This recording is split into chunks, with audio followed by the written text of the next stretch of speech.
Hello everybody, today we are talking about Ticket to Ride.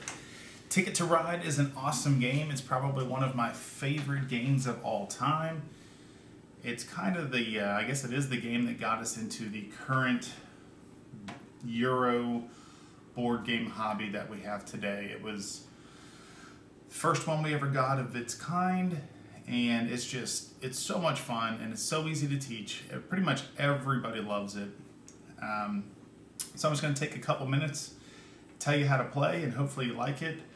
Ticket to Ride. Now this, just so you know, this is the 10th anniversary edition. I'm sure you can see it on the box there, 10th anniversary edition.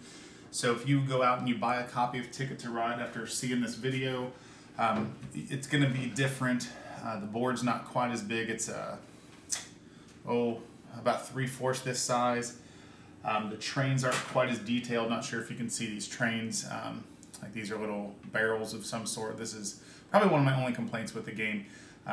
This is supposed to be the yellow color, which for me, my favorite color is yellow, and that's just not really acceptable. So, small quibble, but that's about it. So anyway, at the gist of the game, honestly, Ticket to Ride is a rummy game. And I mean that where people are probably going to make fun of me for saying that, but in the rummy games we played growing up, the card games, you would try to collect cards in sets, and then you would lay those cards down, 3 of a kind, 4 of a kind, whatever the case is, and that's kind of what Ticket to Ride is. You have this whole deck of really pretty cards. There's yellows and blues and blacks and purples and pinks, and or I guess purples and pinks the same thing, but anyway, some people are colorblind, and so this game actually took the time to think about that. There's different symbols in the corner. I'm not sure if you can see that. Like that's kind of a black diamond. The yellow looks almost like a hay bale. The blue almost looks like a water drop of some sort.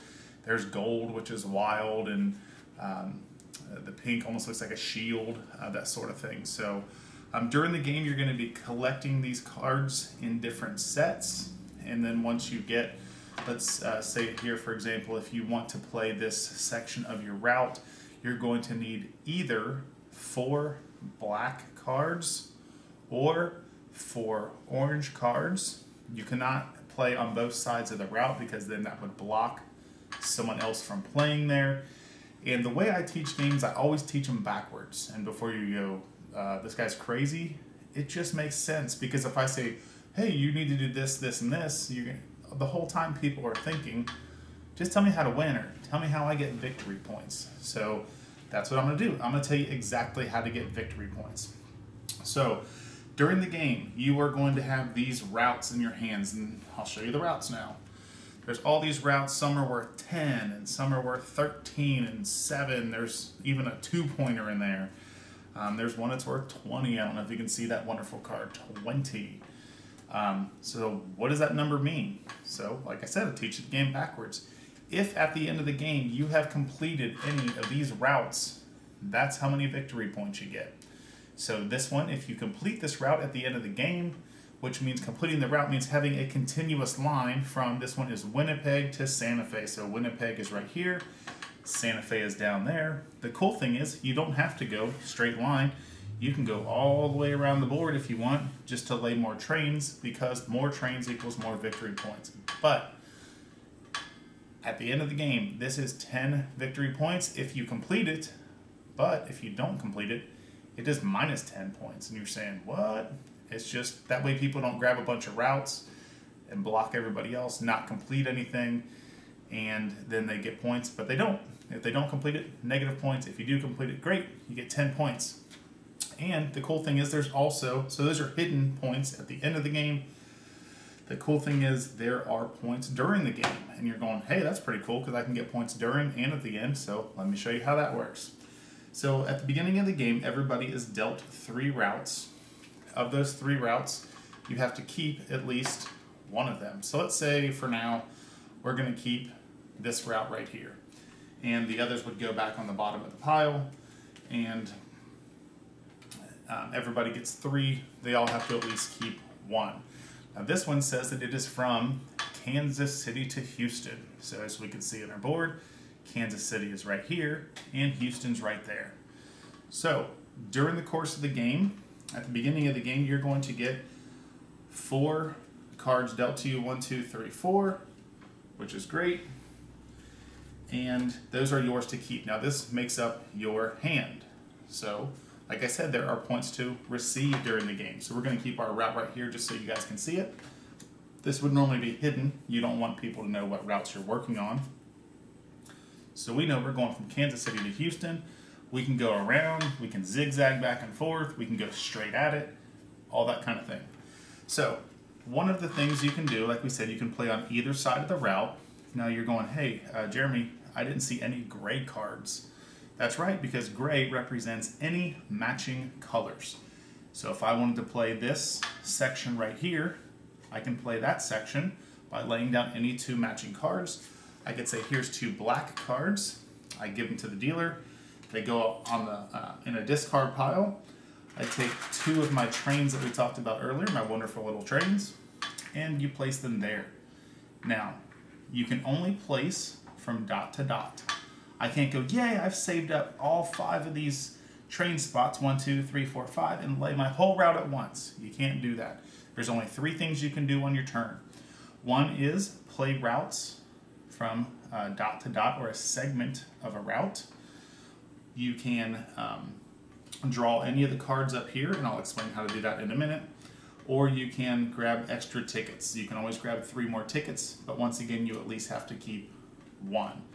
So you said I get victory points during the game. How does that work? Well, the cool thing is I just laid 2 trains here. Yay for me.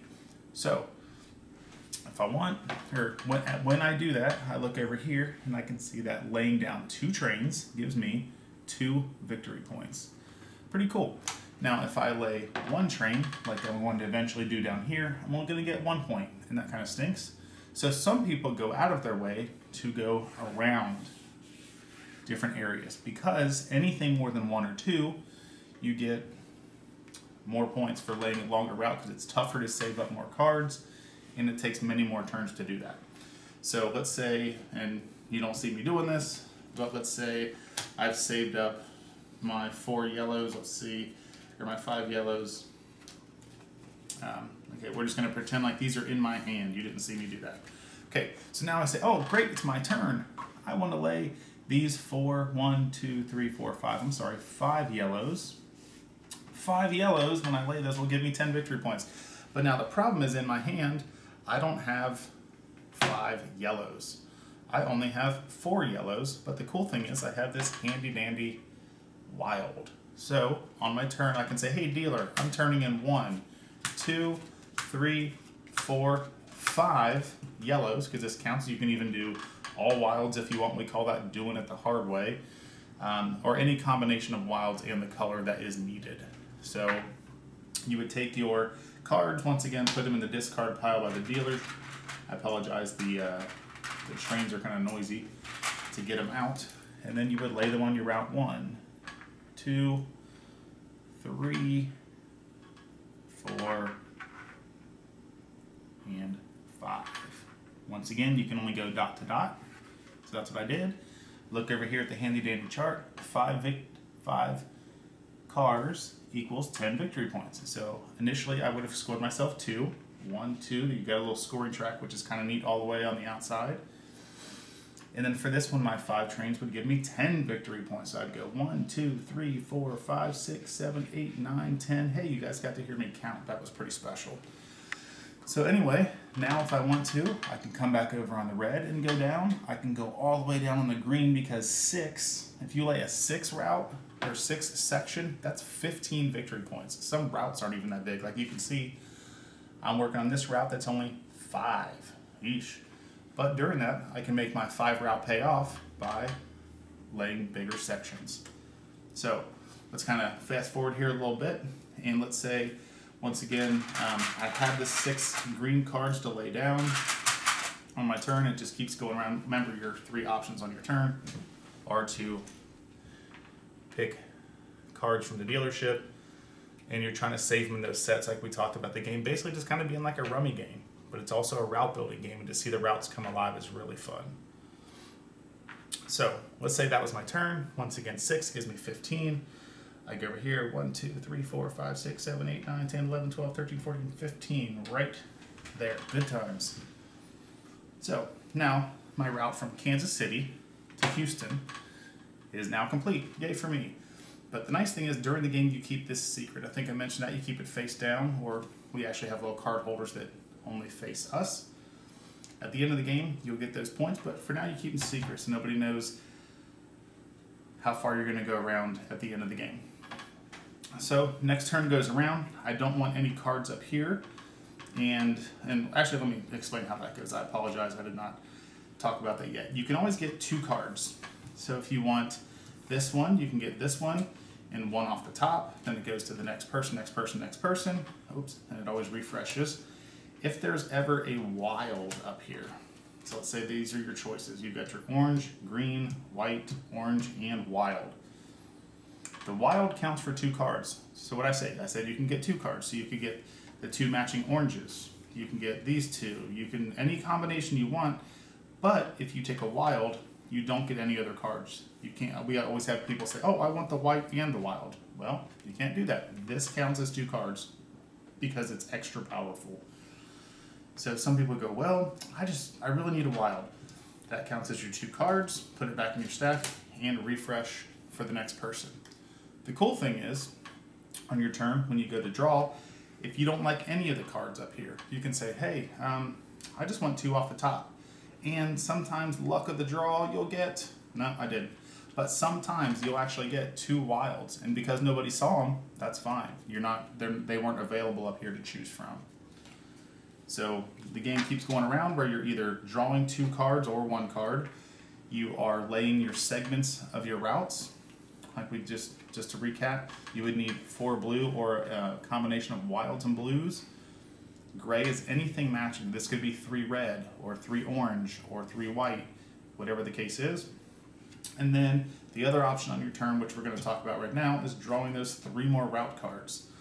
So let's draw these 3 route cards. And if there's ever routes you can't do, somebody's already blocked a city, or late in the game there's trains everywhere, and you look and you go, oh no, I can't complete any of these.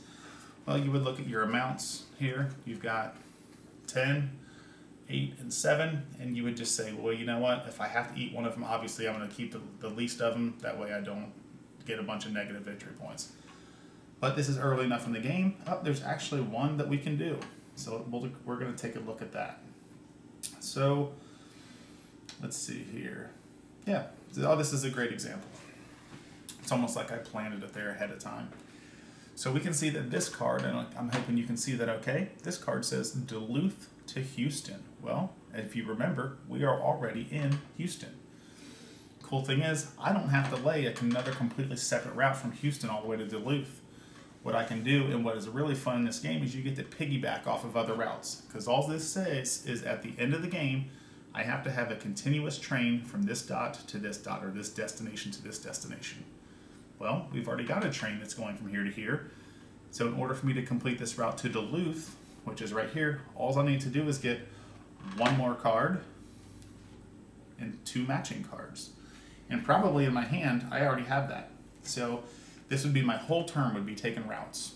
You go, that's it? Yeah, you can't get cards and you can't lay trains. You can only do 1 thing on your turn. That's what makes this game super simple, even for kids. Our boys have loved this game for years, and they're a little older now, but they were kind of young then. Comes back around, it's my turn. So I say, yeah, you know what? I've got an orange, which once again, like we said, if you can't see that color, there's the different symbols in there.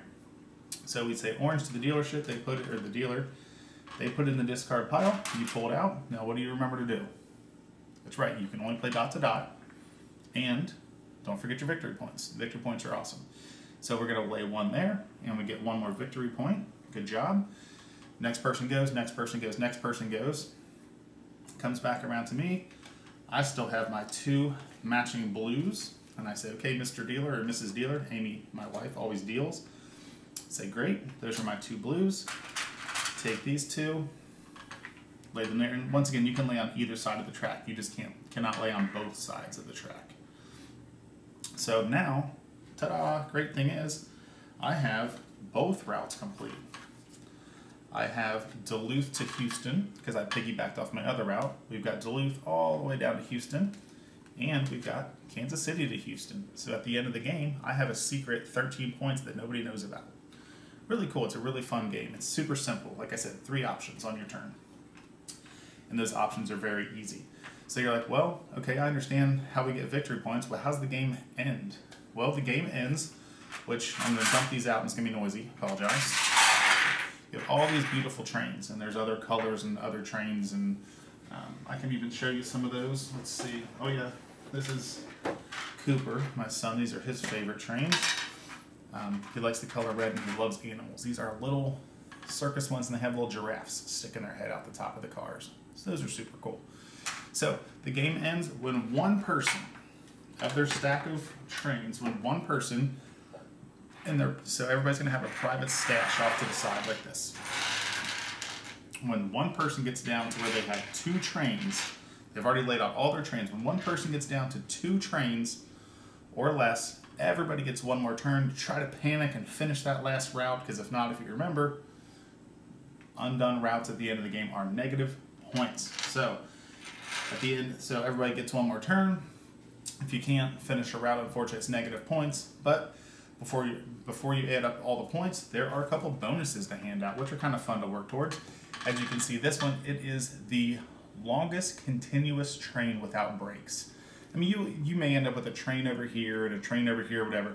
But if you can somehow connect all those, and you may have some offshoots here and there, which you don't count, but everybody adds up all their trains that are touching. Whoever has the longest train gets an extra 10 points at the end of the game, which sometimes that'll make or break the whole game. The game is usually a tight little fun game. Sometimes you get a runaway leader, but that's just kind of the luck of the cards that come up when you're shuffling them and everything. The other one that you can see, excuse me, is a most routes completed card, which you can see that's kind of a big bonus, 15. And you might be thinking, well, that's kind of cool. And it is, and it also helps balance the game out, because somebody that's going for a lot of these little routes, the 5s and the 8s and that kind of stuff, they're not getting as many points as somebody who's completing some of those bigger routes we talked about, like the 20-point routes, and this one's 19. I mean, some people end up getting a 19 and a 20, and those are hard to overcome, but think about how much longer and how much more time they're taking to do that, which is great. But if you're completing a lot of these little routes in the meantime, you get that 15-point bonus at the end, and it's just really nice. It really helps out a lot. So that is Ticket to Ride. Like I said, the gist of it is it's a rummy style game. You're collecting cards in sets. You're then laying those sets down from dot to dot. You're getting points when you lay them down, which is fun. And then you've got your secret points at the end of the game, your routes you've completed. It's just a super, super fun game. We've probably played this game at least 200 times. People are like, you're crazy. Well, yeah, we do. We play games all winter long. But anyway, this has been Ticket to Ride, the 10th anniversary edition. If you go out and pick one up, you will probably just get the regular Ticket to Ride version, which is available. It's so popular now, it's available in most big box stores. So that's been Ticket to Ride. Hopefully you liked it, and I will see you at the game table. Happy gaming.